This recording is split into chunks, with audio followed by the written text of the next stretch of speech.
The typical habits that I see in my very successful bariatric patients are, number one, eating behaviors, knowing when to start eating and when to stop eating. Sometimes this is the hardest part for any human being to figure out when they're using either a gastric banding or a gastric bypass or a sleeve operation. Patients need to learn what their first signal is of a low blood sugar feeling, which is hypoglycemia.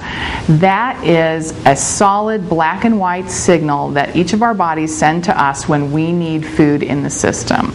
A patient can't be led astray by cravings or emotional eating if they're just following their low blood sugar signal as their only indication to start eating. The second part of that comes with knowing when to stop eating. I tell my patients that they need to eat every bite, let every bite settle nice and slow in their system, and then they need to ask themselves after every single bite, did my low blood sugar feeling go away? In most cases it's a sense of dizziness or maybe a headache, and if with that bite the headache went away, that's the body saying, you've just filled my tank, I don't need any more food, and that's a good black and white signal so patients know when to start and when to stop eating. One of the most common mistakes that I see people making, sometimes 2 or 3 years out of a gastric bypass, is that they're still relying on their stomach to make them feel ill if they eat too much.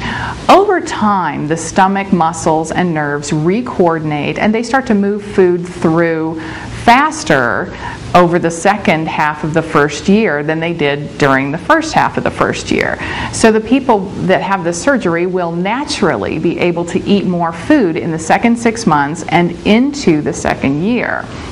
So that stomach will not necessarily make that person feel sick or vomit if they eat too much. Over time, this chronic overfilling can lead to pouch or stoma stretch. That leads to less satiety, which is a decreased sense of fullness with a given amount of food. That leads to increased volumes of food being eaten in a given period of time. That leads to weight regain, and that's what brings patients in wanting a revision.